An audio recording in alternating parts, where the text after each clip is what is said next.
Who doesn't like getting a hot dog from an old-fashioned hot dog cart? But what happens when you want to scale that hot dog cart to a full-scale brick-and-mortar restaurant? That's what we're going to talk about on today's episode. We're meeting with Oscar Lopez, owner of 1846 Grill in Cameron, Texas. They started as Yo Dog on a hot dog cart, selling at different festivals and events. And now they're building out a brick-and-mortar shop, again called 1846 Grill. So we're going to find out what it takes to build that dream and make it a reality. So stay with us and let's go build something awesome.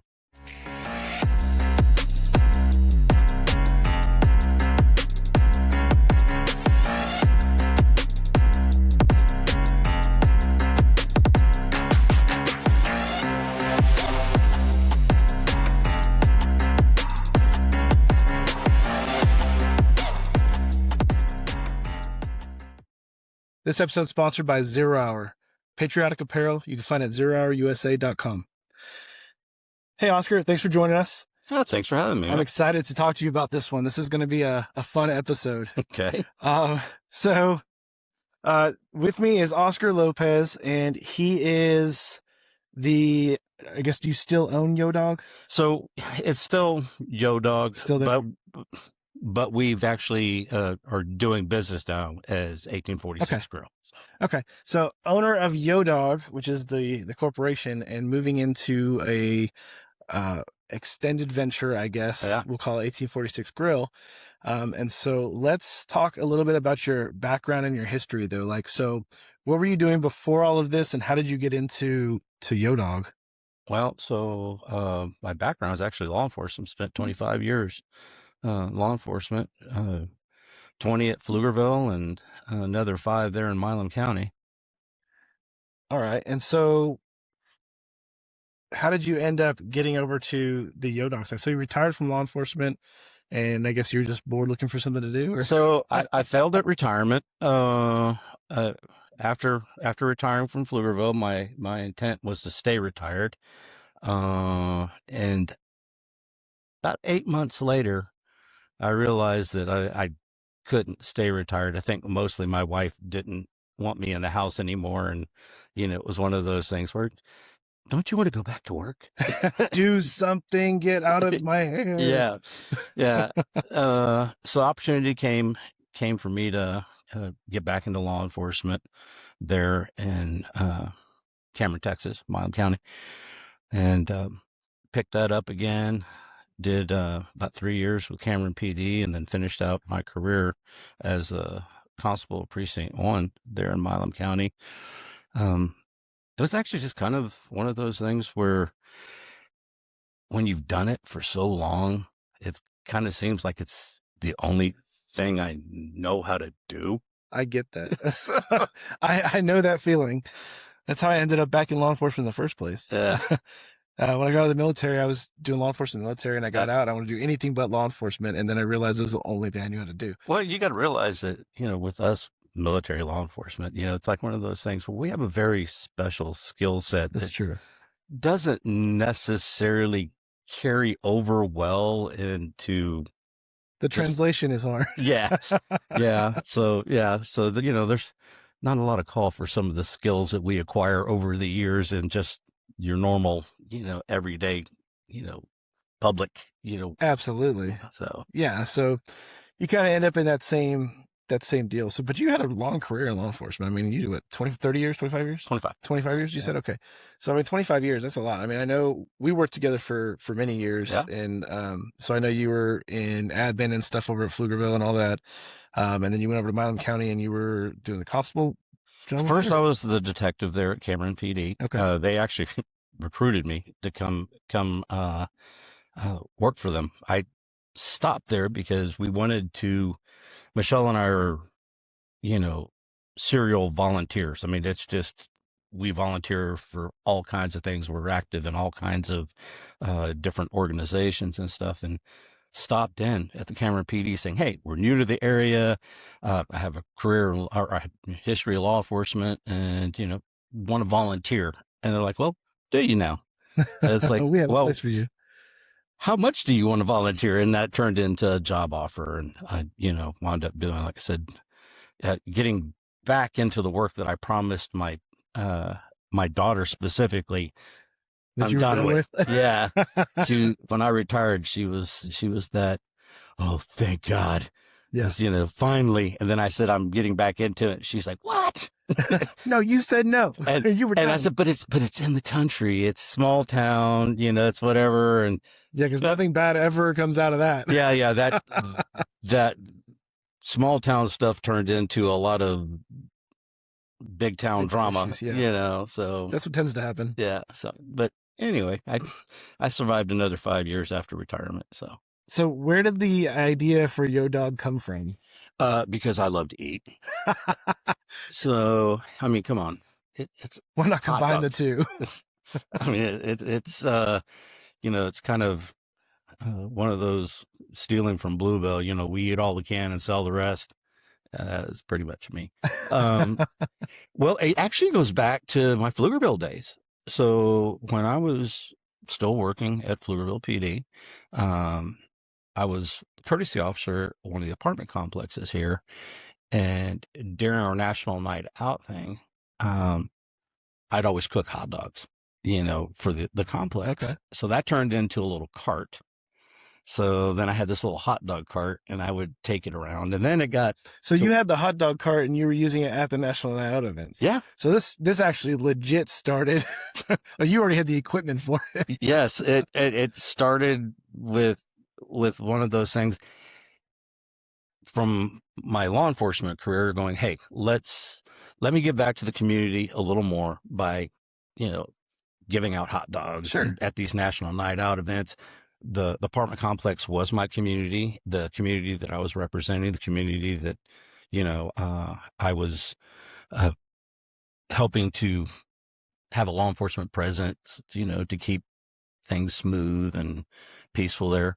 So it was just kind of logical that I would, be more involved with that particular. Sure, because as a courtesy officer, you live on site. Yep. And you perform service for them when you're off duty and stuff like that. And it's all about building rapport with the community, and an apartment complex is a large community. Absolutely. So started off with that, and then I thought, well, I just happened to see a hot dog cart for sale, and I'm like, ooh, I think I'm going to go buy that. And then, so it turned into me doing this now. Facebook Marketplace strikes again. Yeah. And so it turned into one of those things where now that was coming, the cart was coming out. And then I was getting asked to, hey, can you bring your cart out over here and do something, at this location or at this event? And it just kind of started off from there. After a little while, put the cart away, stored it in the mothballs for a little bit, and it resurfaced out there in Cameron. I saw another opportunity at farmers markets and, the various special events that happen in it happens everywhere, but sure. Small towns, those special events. Well, yeah, they're a lot more communal. And, those seem to be a really, really big deal, there. And so, pulled it back out and started up again. And, so when you started it back up, were you doing it as a business, like a side hustle, or were you doing it as like a community thing, or how No, when I started back up, I was already now retired, so it became kind of like a side hustle. It was one of those, let's pull the cart out. Well, it's not a side hustle when you're retired. Now it's your hustle. It's my hustle. It's my, yes. And we were just having fun with it, but the product, the thing that makes us unique is that we use premium beef, from for our product. And so no cheap crap here. No. So we have 44 farms there in Milam County, and they are a premium beef operation. And so you're actually sourcing the hot dogs locally. Yeah, the whole thing we're doing right now with the brick and mortar is supporting local as much as possible. Oh, that's awesome. I mean, that's cool. Everything. So we're using a local premium beef. We have local produce, we're in the works with a local bakery to get some of our deli breads, for our deli sandwiches. Everything about the operation that we're doing right now is taking it up. to the next level. So yes, you can come and get your plain chili dog, throw some ketchup or mustard or whatever, Sure. on it, or, but we're going to all kinds of, Gourmet it out. yeah, come on. It's like one of those things where, if you want it and we don't have it, chances are the next time you come back, it'll be at least a hidden menu item. Yeah. That's cool. Yeah. That's so, makes it fun. Gives some intrigue to it. Yeah. But, so yeah, it's starting to evolve into, a business that's supporting other local small businesses. Sure. That's awesome. So that's great. I mean, because that's the heart of everything we do, right? I mean, as a community, I love to support local as much as I can. Yeah. A lot of the coffee and stuff that I drink and all that is from local businesses or at least small businesses from other communities, rather than going to a giant corporation. That's always my go-to as well. So, at what point, like, what were those early days like? So you start with a hot dog cart, right? And you're going to festivals and things like that. Were you like all in, like, okay, this is what I'm going to do? Or was it more like, I'm going to go check out this festival and do this? So it turned into a little side hustle, or turned from a side hustle into a much bigger idea organically. It wasn't one of those things where, you know what I need? I need a brick and mortar. We were so well received there locally, with the product that we were putting out. And, we did. So the whole thing about Yo Dog, it was a nod to the high school, Cameron Yeoman. So, it was just a play on, hey, let's do something. That's clever. That just kind especially because Yeoman is hard to work into a name. Yes. That's clever. So, we were trying to do that to make it that little local pride kind of thing. And, it worked out great. It worked out really great, and we got such good support, but because the product was good, we kept getting asked, hey, are you going to do anything more? Are you going to expand? Are you going to go into hot dog or That's hamburgers? How you're doing it right. Yeah. Are you going to do hamburgers? And have you thought about this? Have you thought about this? And it's like, you do realize that my cooking surface is this big, on this cart. And, but it started off like that. And really it was kind of one of those things, you take it out. It's like, man, is the juice worth the squeeze, and because to do a small little, fair or farmer's market thing, there's hours of prep, everything else going into it, because you're rolling things out, mobily, and, so now you're getting everything up, and then all the setup, and, then you're out there, roasting under the sun, and not to mention the buy-in and stuff like that. You got to put up cash and get yourself in there. And especially starting out, like when nobody knows who you are, it's like, am I in the mood for a hot dog? Yeah. Yeah. And, and then there's the tear down, and then there's the cleanup afterwards. So it's like, okay, I'm at this event for 4 hours, yet I've got 8 hours invested into this, and, minus supplies, buy-in fee. Yeah. So cool. I worked 8 hours for $25. Yeah.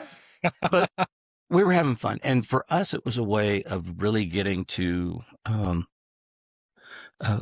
become part of the community, our new community there in Cameron. That makes sense. And, just meet people and just have fun. I love the brand thing. Just going back to that real quick, because it's super cool. I'm sitting here thinking about it. I'm processing the Yeoman thing. And in episode 1, I talked to Jeff Mirabel, and we talked about his brand, Orso Realty, and the bear, and how he came with that and what it meant to him. And so it was pretty cool, because a lot of people don't talk about how they come up with their brands and their logos and things like that, and like the intrinsic value that they have, let alone the internal investment that it is, right? So like that's a cool one, that the whole purpose of what you were doing was really to get out and get involved in the community. And so you basically just took straight up from the community and said, hey, boom, we are yours. We are your hot dog vendor. Yeah. And I actually had to get with the superintendent there of the school district to go, hey, are you okay with us using Yo, in our branding? And they were like, as long as it's not how we use it. So they use it a little different. Ours is YOE. On all their branding, it's an O with a capital Y with an E on the side. Okay. So, when you look at it, it goes, oi, but it's yo. Yeah. And Just don't cross our logo. yeah, just don't cross the logo. And so, but they loved the idea that, it was theirs, Yeah. and, like I said, it was just so well received that it got us to where we're at now. So mission accomplished on that one. Yeah. And it wasn't even the mission to go this big. It wasn't really, when we started that, it was like, hey, it's a way to make a couple extra bucks, supplement the retirement, do something that we can do when we want, how we want. And, and like I said, it's just kind of turned into something different. So do you remember like your first real sale? I do. It was a bottle of water. So we were opened a hot dog stand. Our first sale was a bottle of water. So after we, got it all set up with the LLC and, all the paperwork that goes along with it and permitting and everything else, when we were this is our first outing, and it was a major event. And I overbought it. I overbought so much. I'm like, okay, this is a huge event. And I want to make sure that we don't run out of anything. I had so much carryover inventory that See, that's why I could never get I was like, food. what was I thinking? Now we're talking years later. I can go, what kind of event? Oh yeah. And I can get it to where we're, not really carrying over any inventory afterwards. Yeah. So, but the first sale, we're at this big event that they have there in Cameron, and it's called Steak, Stein, and Wine. And we're there, and like I said, the setup, and this is an all-day event. And we get there, open up, and first customer comes up. Do y'all have water? And I'm like, yeah, we have water. And can I just get a bottle of water? You don't want to buy a hot dog too? I'm like, just water? Yeah, just water. So we have that first $1 bill for that bottle of water framed, and it's going to go in the restaurant. It's better than nothing. So it's like legit. Our first sale was $1. That's awesome. Okay. Yeah, that was our first event. Did you eventually sell some hot dogs in there? Or? It was actually it was a very, very profitable event had I not overbought. So we broke even, but that definitely wasn't the goal to break even. And fortunately, a lot of the carryover products that we had, like soft drink cans and things like, we were able to use, things that would hold I guess, yeah. So they would hold, but yeah, we broke even, but that wasn't the goal. That's always been my fear with like food industry stuff. So like I have mentors in different realms, and one of my mentors started out with a restaurant. He had done a Cajun restaurant. Mm-hmm. And the one thing he's always told me for years before I got into my own businesses was, don't do food. You literally watch your money just rot away on a shelf. Yeah. He had a rough experience with it, right? Yeah. And so that's always been one of my fears with like food. So obviously though, you've kind of figured out and dialed in now. Well, locally sourcing is really helping. So I don't have to really carry a huge inventory. My source for protein is literally a mile and a half down the road. Okay. If it's something where I'm running danger low on something, I can just run over there, pop over there, grab what I need, and restock on the fly. And we're trying to do the rest of the menu local sourced. Yeah. We're using our own farm fresh eggs for anything that we're going to be having eggs in it. The plan is at some point to put in a potentially a community garden right outside our building. Okay. So we're still working with the owners of the building themselves, and actually kind of came up early on that, hey, this would be a cool thing. And so we could grow our own vegetables that we're going to be using in the restaurant, and the community could go out there and, grow stuff. So sure. That's, like I said, that's still in the works, but at least that's the thought. Are there process. A lot of hoops and regulations to jump through to do that? Yeah. Or oh yeah, I figured there would be. And it's funny because it's not until you start. until you're this deep into the project that you start realizing, oh, didn't account for that. Wish somebody would have told me that was a thing, and Well, exactly. That's kind of the point of the podcast, right? Yeah. I wish somebody would have told me. I should have named it that. I wish somebody would have told me this. yeah, and we're learning. And I guess the biggest thing for us right now that's affecting us is that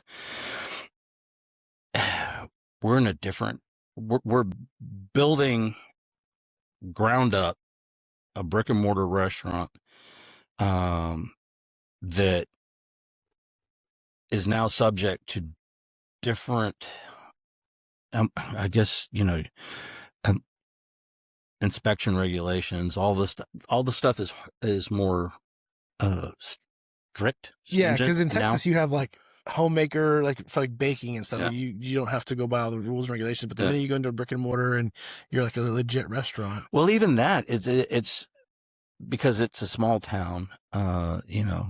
It's just one of those things where, I think the population is like 5,500 or something like that in Cameron. So there's a lot of existing restaurants that were, they came to be at a different time. So right now, all our, building inspections and all that stuff are so much harsher than they used to be. Mm-hmm. So I'm building beyond what was code, just a few years ago. So the brick and mortar that you guys are working on, is that built from scratch, flat ground, or is it taking over an existing structure? Or? So we took an existing historic building on the town square. We're facing the front of the actual county courthouse. Okay. And it's a historic, everything down there is historic, which is kind of where we came up with the 1846. 1846 is the year that Cameron was founded. It was established as a city.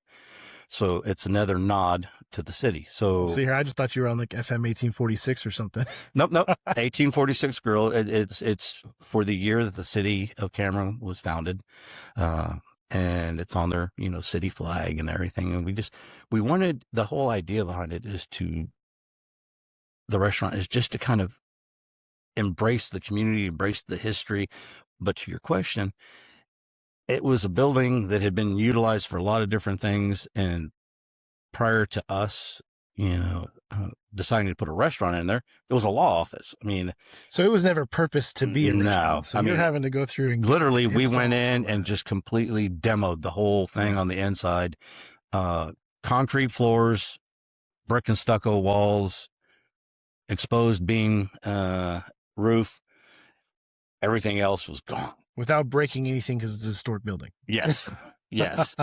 So, but we even preserved, once we demoed everything, rather than going in there and doing something, putting tile on the floor or staining the concrete, we left everything as is. So you can still see where walls once stood, the concrete's a different color where the walls were once at. And because it's the history of the building. Absolutely. So we're wanting to preserve the history of the building, and we've taken down a lot of the stucco. We've taken down a lot of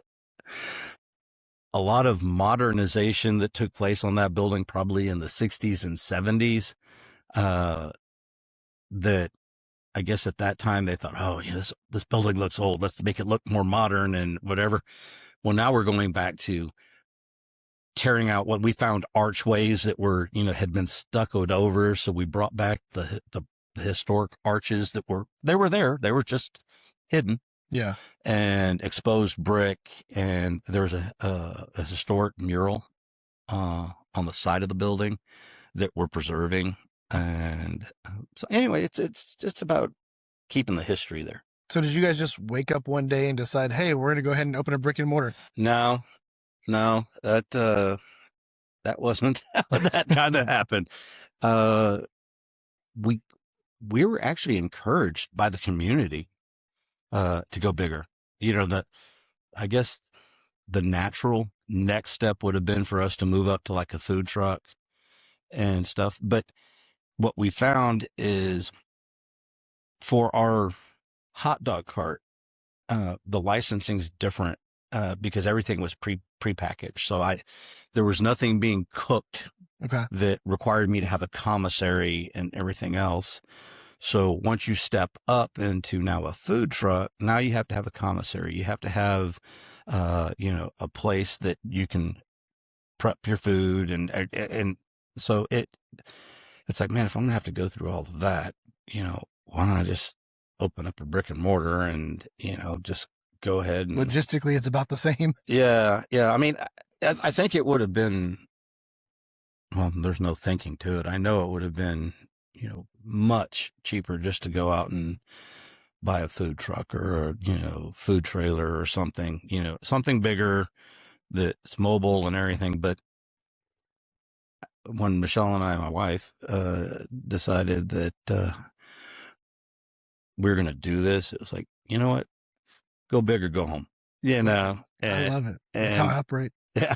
So, and like I said, and because of the support we were getting from the community, it helped me with that decision, because it's like, man, this is going to be an expensive venture, and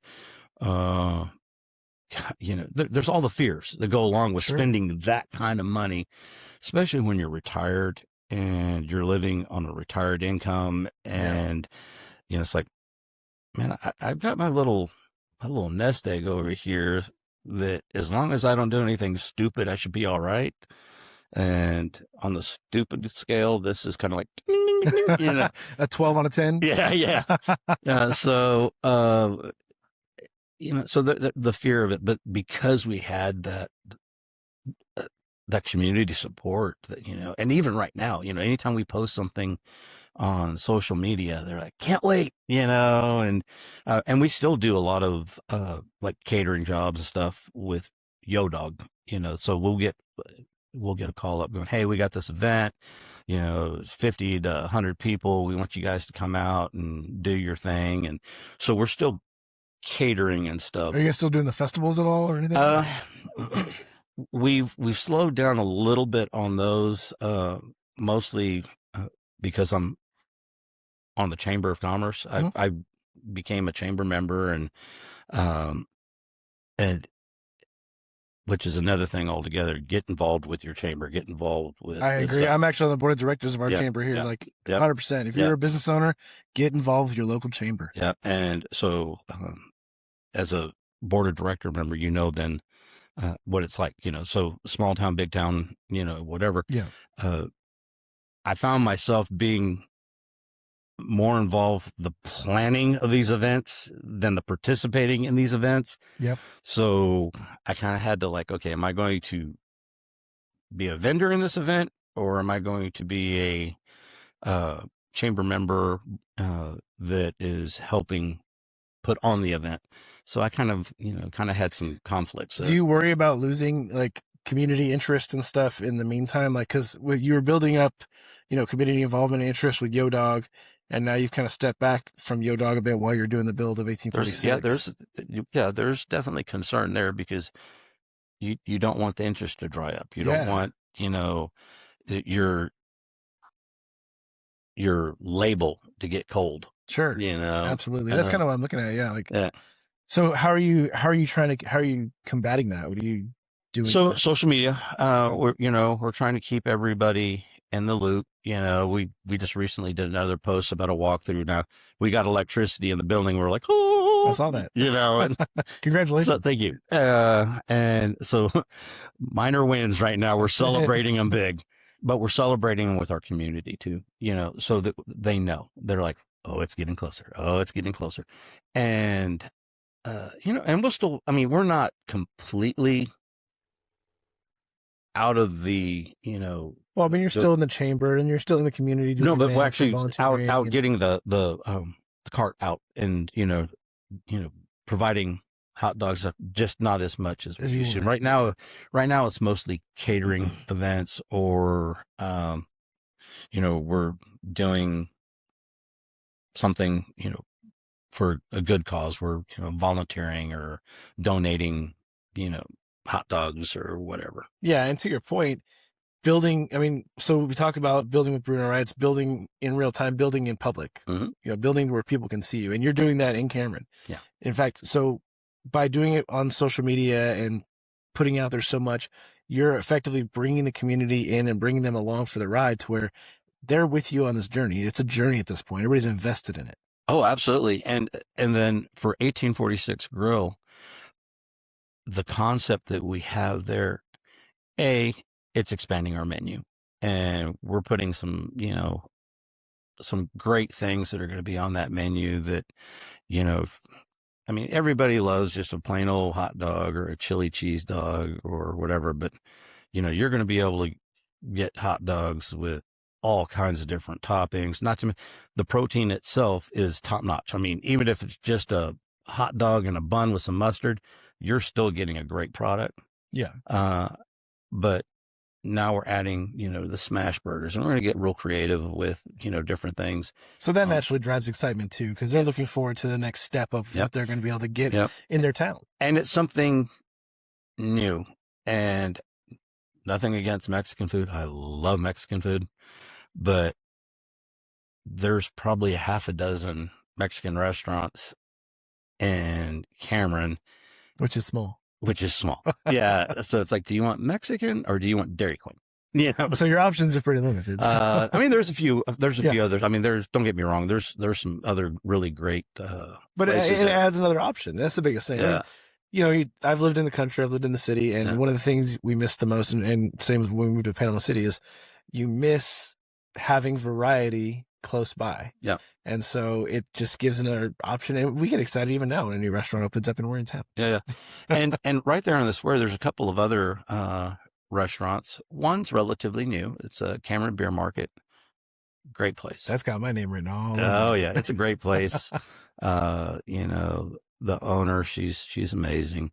Maybe there's like a day tripper and start going out and visiting these places. Yes. And there's another hamburger place, Tex Miller down the road, and they've been around since, I think the 50s. Oh, that's cool. And it's one of those things, super super small, building. They have old school desks that you sit in when you order.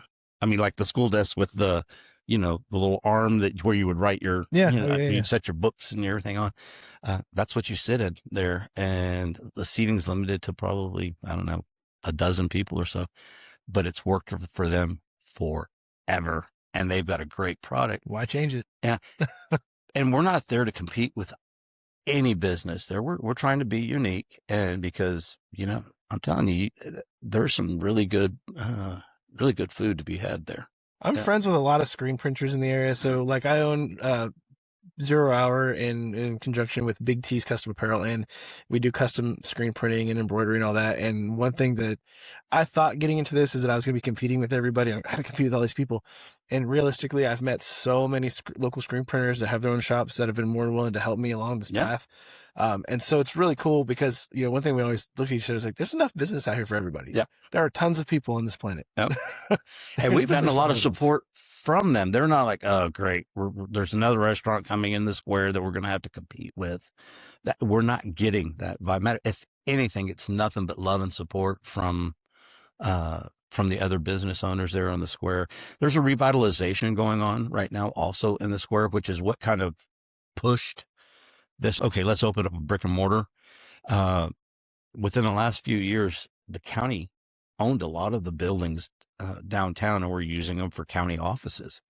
Well, they built a purpose-built annex to house all the county offices in, and they vacated office buildings downtown, which created an opportunity for businesses to come in.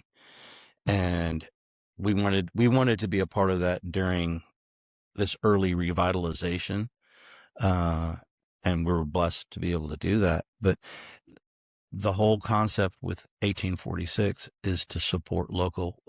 We already have a handful of local small business owners that are going to have retail space available to them inside the restaurant.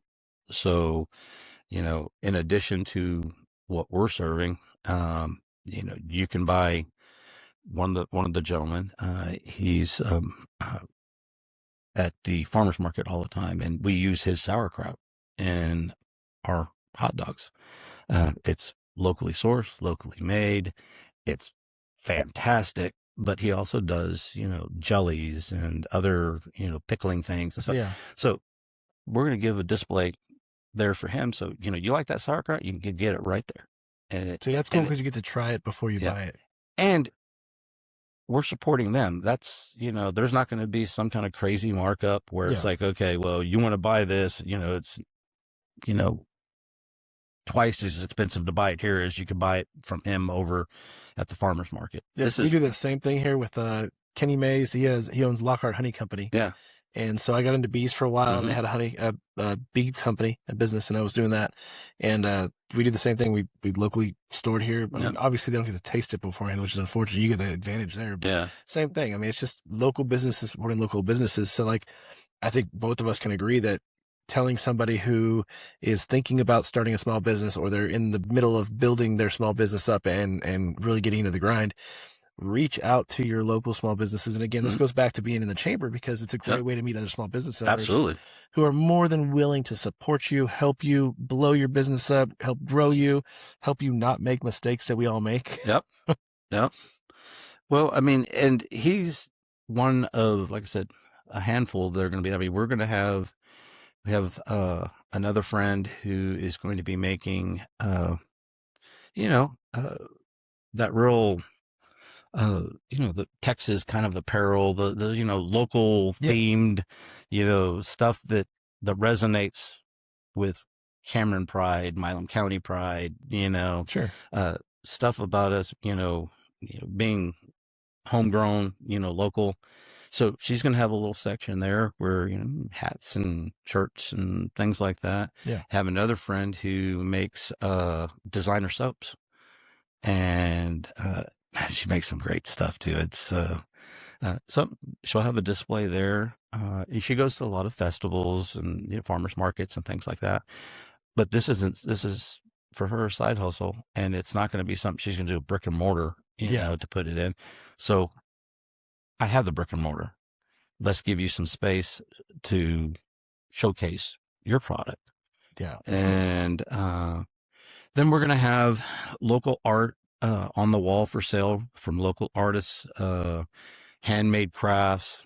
We've got an old-fashioned candy store that is going in from another small business, so you can go in and you can get your old, those little candies that you get a piece and you can unwrap them, and I got a whole gamut of stuff going. You guys are turning into like a general store. Yeah, I mean, well, so the idea is that you come in there, hopefully you walk out thinking, man, that was a great meal, but the vibe in this place was amazing. We're going to have locally sourced taxidermy, on everything. So, history about Milam County, on the walls. Milam County used to be one of the largest counties in Texas, and people don't know that. Milam County, Ben Milam has a link to the Alamo. We're celebrating that. We're educating people about that. Milam County also is the home land of the Tonkawa Indians. And so we're putting educational pieces on the wall there to say, hey, did you know that Red Mountain over here was, what was considered to be, the birthplace of the Tonkawas, So you want your customers to come in and get the full Milam County experience. I want them to have the full Monty, So if you have somebody visiting from out of town and they're coming out there just to try 1846 grill because they got to come try, right? Yep. They're going to go in thinking that they're getting a burger or a hot dog, and they're going to leave more educated and with a bar of soap, a shirt that they're going to sport, and a full belly, and some sauerkraut or some pickled preserves or whatever, and they're going to be able to shop Milam County in one place. Yeah, and that's really kind of what the business owners on the square are trying to do right now. We're trying to build a destination spot. Think about Fredericksburg. People go, hey, let's go to Fredericksburg today and hit all the little shops and let's do that. Yeah. Georgetown, they have the whole thing. Let's go to Georgetown. Let's go down to the square. Yes.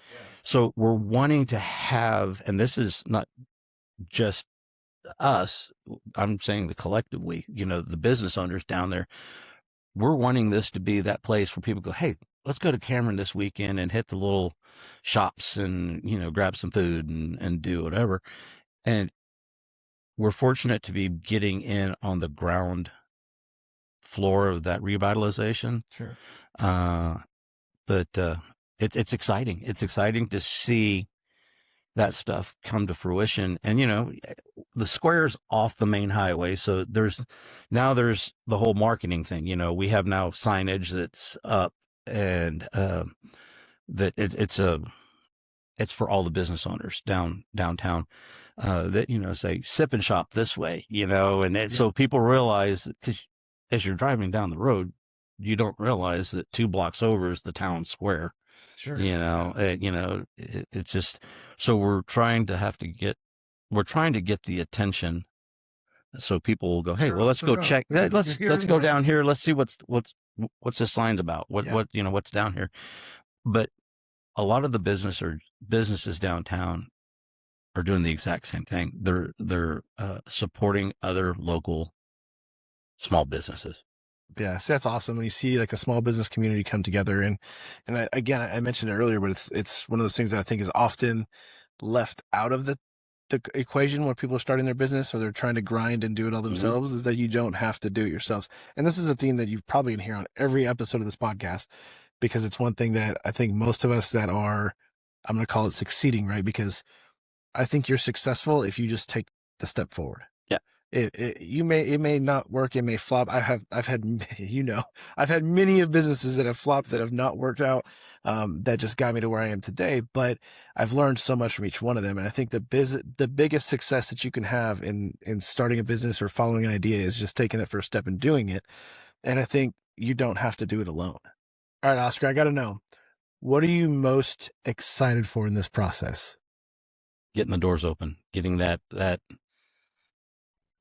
it's done, you sleep really good after that first night. and that's a huge win. Like I said, everything that we were talking earlier, with the electricity going on, getting turned on, the water getting turned on, going from the demo to having, the walls up and having paint on the walls and getting the light fixtures hung. I mean, everything's been kind of like this small wins because we've been delayed. I mean, we were supposed to have been opened, March of last year. So it's been a full year. Oh yeah. Yeah. But there's things that you don't expect, to happen. And, that's kind of what we were talking about, earlier is, what is it that, you expect or whatever. And for me, it's don't expect the unexpected. Yeah. And expect whatever you're expecting to not be what you expected, and that's just, just those little obstacles that just keep popping up. We thought the roof was good. Well, it turned out the roof wasn't good. So there's another 25 grand, so it's just, there's just been a lot of challenges getting up to that point. But once again, when you're restoring a historic building that wasn't a restaurant at any point in its life. Yeah. I mean, we had all new plumbing. I mean, it was old plumbing. So we had to bore underneath the foundation, to put in new plumbing. We were concerned that it's an old building. You start going in and, jackhammering the foundation, to put in new plumbing. What's that going to do? It's like when you watch those flippant shows on HGTV, and it's like they open the walls up and they're like, oh, you've got a much bigger problem to deal with now. And that's exactly what it was. It's every time we started down one path on this build, we were finding things that we didn't even think about, and, but hey, once those doors get kicked open, I think I think it's going to definitely be worth That all sleep on the opening day is going to be fantastic. what sleep. I'm not the day before opening day. I'm sure I'm going to not sleep at all, and then opening day, it's, the excitement of that. Who knows? I may sleep out of just pure I was exhaustion. going to say, I'm so tired. Are you guys going to do a soft opening and all that Yes. process? Yeah. So the idea is we're going to have, special guests, invited for a soft opening. We're going to have the full menu available, and get feedback. I want that feedback from, uh, those invited guests so that when we do our actual grand opening, that we've kind of worked out some of the bugs. We've worked out, you know, just the little things, it's it's that dry run. To make sure they have the experience that yeah, you intend. yeah. Let's see where the wheels are going to come off on this. And There's a big mindset shift in where you came from to where you're at today, like going from law enforcement to business ownership and now scaling a business is a huge mind shift change. So like what changed for you mentally and like what stayed the same for you? serving community, that Okay. that was the core of law enforcement. You're out there to serve the community. And, for me, the benefit was, I mean, the day-to-day grind of law enforcement, the only thing that you could count on was I had to show up at work at this time.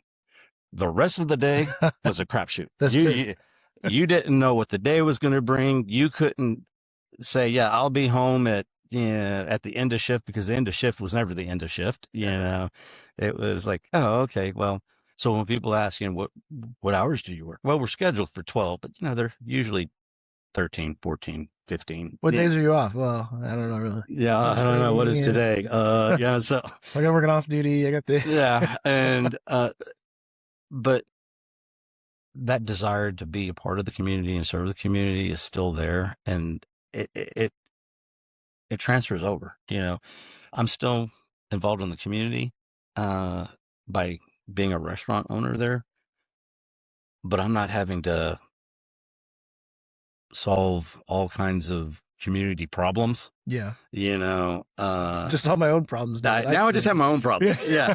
Now that's not to say that, I wouldn't help, the community in any shape, form, or fashion, but it's different. That's not the day-to-day grind. That's not the mission. The mission now is to provide great food, a great atmosphere, and to celebrate the city of Cameron and the county of Milam, and and have a place that the community can go and feel a part of the business. That it's ours, not mine. It's ours. It's the community. It's community pride. Yeah. It takes a lot of time and effort to build up a business from scratch. I've built up a couple businesses from scratch. I'm still building my brand line from scratch and all that. I made the acquisition into Big T's, which was amazing because it was a whole different ball game that I had never dealt with. But how do you balance, how are you balancing that? Are you still able to give back to the community in other ways, or are you kind of more focused on growing the business? Or I'm always going to be involved in the community. Like I said earlier, Michelle and I were like serial volunteers. I mean, it's just, if there's an event and they need a hand, we're going to be there. Yeah, and we do. I'm on the board of directors for the Children's Advocacy Center of Central Texas. That's part of my law enforcement career. Spent many, many years investigating crimes against children, and probably one of the things I'm most proud of from my law enforcement career is having been able to put bad people away. Yeah. And, and that's, where I want to continue to do, is be able to serve the community in a capacity, whatever it is. Like I said, so we do the whole, if there's charitable events, we're out there. A lot of times we're doing it as a donation. We're, donating food to the event. We are being part of the chamber. I'm part of all the events that take place in the city. So yeah, it's still a huge part of what Michelle and I do. She's a master naturalist. She's really, really involved with that program, and all that brings to the community. So community is huge for us. That's really, our focus. I'm a firm believer. If you invest in your community will invest in you. Absolutely. Absolutely. Especially small communities. Yeah. Because nothing seems to escape the eyes and ears of a small community, good, bad, or indifferent. But if your community sees that you're constantly giving back, and this isn't a one-way street, the support's fantastic. I mean, it's amazing. What would you do, like, if you were to start over again, or if you were to start this again? Would you do the exact same path you took, or would you do something differently?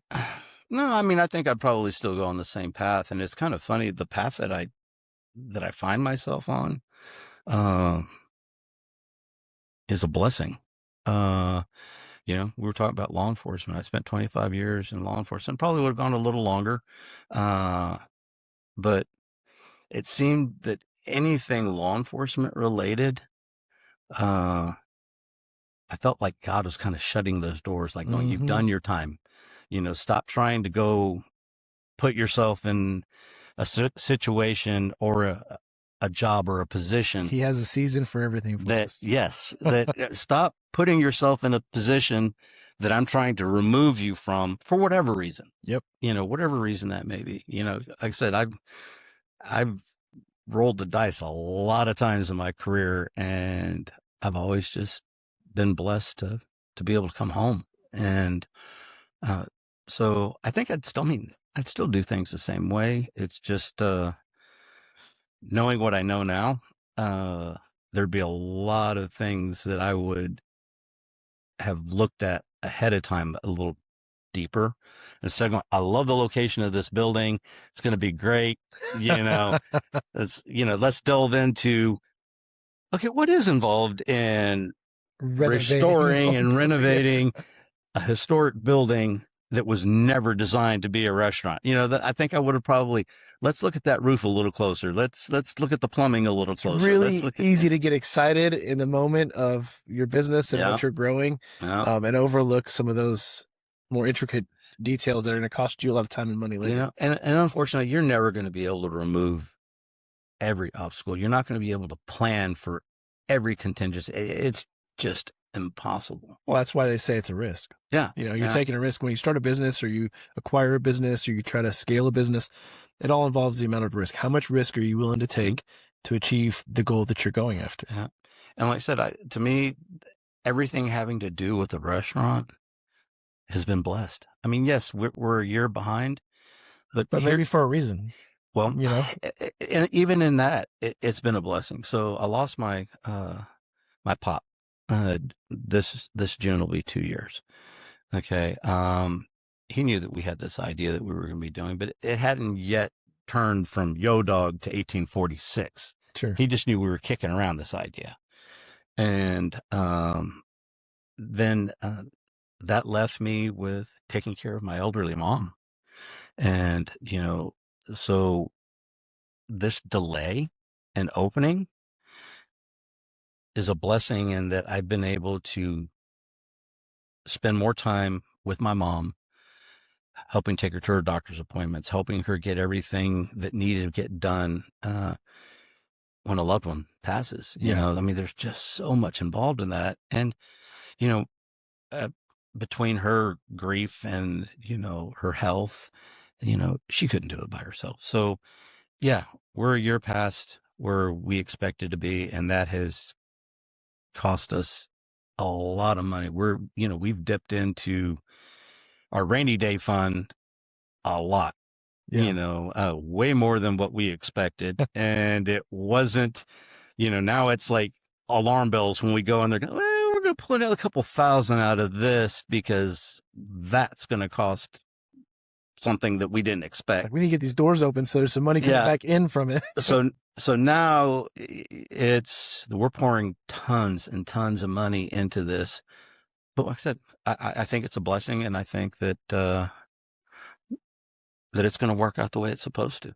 Absolutely. And that's one thing that we don't talk about too much. Like when you're building a business, you're scaling a business or whichever route you're going, we don't talk much about the fact that your personal life doesn't stop. So all these podcasts and these shows and all that, we talk solely on business and solely on what you're doing in your business life, but we forget the fact that everybody has a personal life. Everybody has something they're dealing with behind the building of the business. So the building of the business is stressful as is. Yep. No matter which phase you're in. I don't know that it ever goes away. I think you just get used to dealing with that kind of stress. Yeah. But we don't talk about the other things in life that are happening. The loss of a loved one, taking care of a loved one, sickness within your own immediate family, whatever it may be, during the process of building out this business. And so I think we tend to forget that we're human and we still have to take time to nurture all of that stuff. And we can't be so in the business. And it's important to do that because, and getting back to law enforcement, high stress job. Yeah. Super high stress job, which has prepared me well for, what we're doing now. Everything. Absolutely. Everything outside of the restaurant, we have a little ranch, this is Texas. So anything under 1,000 acres is considered a ranchito. It's like, oh, you have some property. Oh, that's cute. While the big ranchers are like, no, this is a ranch. This is not a ranch. But it's big enough that it takes a lot of time it's my ranch. Also to, to maintain that and everything else. So there's a lot of things that are in the air at any given time. And I think that that law enforcement career has prepared me for handling. It's like, okay, so you threw me a curveball. All right, well, that sucks. Now let's just go ahead and take a swing at it. Well, yeah, because you spend your entire career is solving problems. Yeah. The entire law enforcement career is solving a problem, whatever it may be. It could be a high stress situation, it could be a low stress situation. Every call that you go on is the first thing you do is assess what's the problem. Yeah. What do I have to solve here and how do I get it done? And a lot of those calls are problems. All we're getting is the end of the problem. Absolutely. It started way back when. Yeah. So I'm now having to do a lot with just a little information. But I really think that it translates well into business ownerships because guess what? We're going to have problems every day. And it's like, okay, well, didn't see that coming, but let's just go ahead and, tackle this head on. I agree with you 100%. So one of the things I used to always tell, troops that worked for me or worked alongside of me was, always have a plan B because in law enforcement, it's one of the only plan B, fields. plan C, plan D. It's one of the only career fields where like your partner or somebody on the call with you can literally end your career by something that they do. Yeah. And then you're there for. Yeah. So like I always encourage people to have some sort of side hustle or at least have a plan for a hustle to get into while they're in law enforcement. A lot of times, you have the ability to have flexible schedules in law enforcement. I say flexible just because you work weird shifts, right? So if you're working nights, you have all day. If you're working, a 3 on, 2 off, 2 on, 3 off Panama style schedule, you have 3 days off in a row right there that you can work on a side hustle. And that way you have something going and moving during that process. So I think you're right. I think that law enforcement skills definitely translate well into business ownership, and that if you're in law enforcement, you should be taking advantage of the time that you have to potentially develop that. And eventually the ride's going to come to an end anyways. It's a lot of fun, but you wake up one day and you're chasing somebody down a street or a path and you realize you're not gaining on them and you're falling back and you're like, oh, okay, maybe it's getting time to hang this up. Yeah. I can't keep That's what the radio's for. Well, that's right. I had a moment like that. I was chasing somebody through a creek and DPS 100. So Texas Department of Public Safety helicopter was overhead. They were calling it. And at one point they came across the radio, so everybody could hear it. They come across the radio like, we see you, but we don't see the people you're chasing. And it was that moment where I was like, that's because they're like 500 yards ahead of me. All right, foot chases are not my thing anymore. Yeah. But I mean, eventually the ride comes to an end. And I think that, business ownership, if you have an idea, and most, cops do, or if you first responders in general, I think have an idea outside of what they're currently doing, to help serve the community or provide a value to the community, start working on that early. Yeah. While you still have your W-2 job, while you still have the security that you have. Yeah. And that way you've got things in motion already. Well, we were talking earlier about how, the skill sets that we acquire through our years of training and experience in law enforcement and stuff. not all of them translate, into the private sector. It's not one of those things where it's like, yeah, all my, uh, close quarter combat training and, It's not plug and play. this and that and all that stuff, there's not really a need for that. And, just regular day to day life, but, all the training from interview and interrogation and, uh, understanding body language, understanding, how Absolutely. people think, problem solving is the biggest one. I mean, literally, that's what our job was. Every day is to solve problems that get just put on our plate during the shift. It's like you get that call and you're like, and as you're already on that call, like, okay, I've had this type of call, 1,000 times that, it still isn't the same problem. It's in the same vein, Sure. but the solution isn't necessarily same, always yeah. going to be the same. So, for those, and I think that translates to first responders across the board. Uh, I'm going to say, from the law enforcement perspective, it's a little different in the sense that there's like problems that are like, oh wow, this is going to be hard to come to a resolution. Uh, uh, but uh, but your firefighters and your paramedics, they're always thinking on their feet. They're situational awareness, everything that goes along with that. Those type of things, I think that the problem solving, the situational awareness, being able to read people, I think that plays very well into being a business owner. Well, because we're at the end of the day, we're all firefighters as business owners. It's just you just put out fires all day long and wait for the next one to pop up. I didn't think of it that way, but yes, that's it.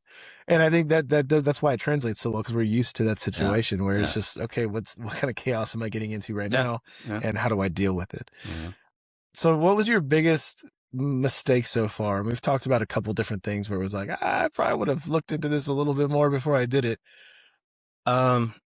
I think not fully expecting or understanding how expensive this was going to be.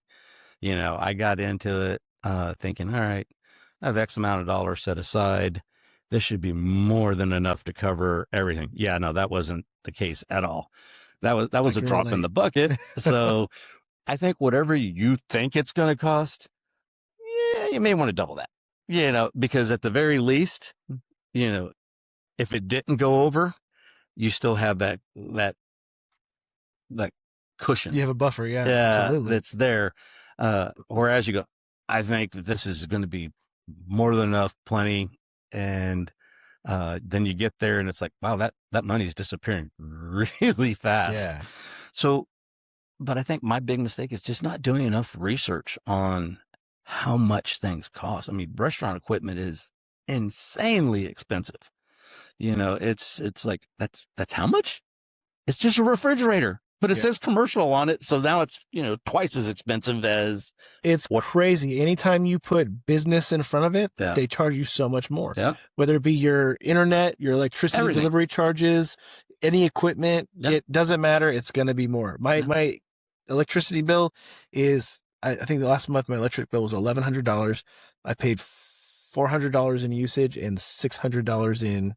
So what I'm hearing you say is we need to turn the lights off and do this by candlelight. Absolutely. I mean, just delivery charges. It's crazy to me how much they charge just because you're a business. Yeah. Yeah. And it's all we have endless income coming in. We don't.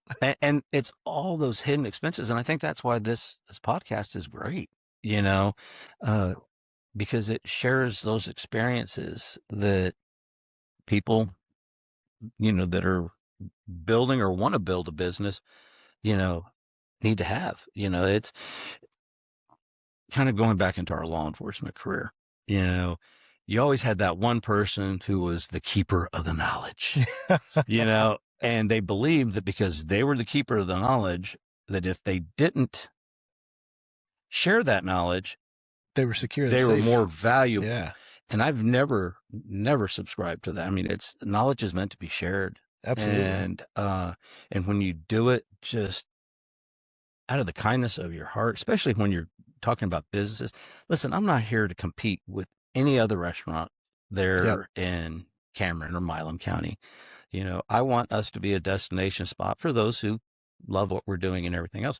But I'm not out there going, I'm going to get the monopoly on whatever. Absolutely. Well, I Yeah. think people like us too, like, and I think this, for my experience, most business owners that I've met have felt the same way, or at least expressed the same thoughts and feelings, is that we really just want to see each other succeed. Absolutely. Like, I genuinely want to see other people succeed. And that was why I started the podcast in the first place.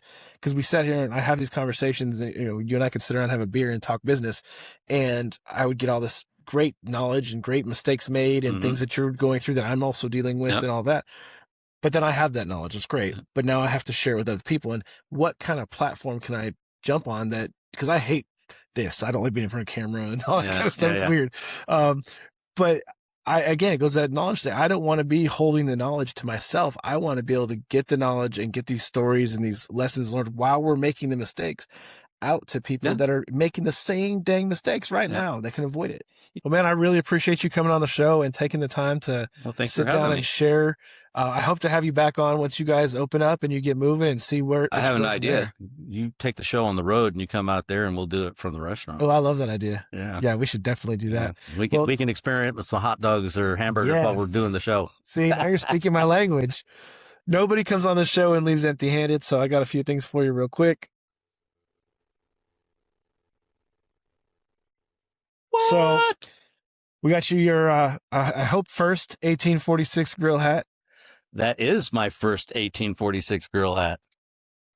Thank you. So there's that one. We stole your logo and threw it up there. Oh, man, that's going on right now. Came out good. That's going on right now, except I need my head's too big.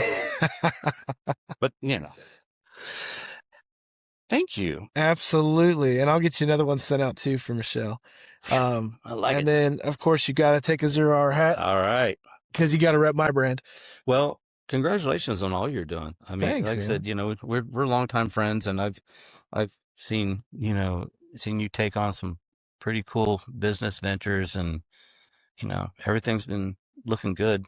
Just keep on grinding and hustling. That's all we can do. Yeah. But congratulations on all you're doing also. Awesome. Thank you so much for that. And I look forward to coming out and visiting you out in Cameron and getting one of those big dogs. Get big dog. Yeah. Otherwise, for all you listening and watching, please make sure you follow us on YouTube, listen to us on Spotify or on Apple Podcast. Follow us, subscribe. Make sure you engage with us on Instagram and Facebook. Again, engagement. That's the key for everything that you're growing in a business. And together, let's go build something awesome.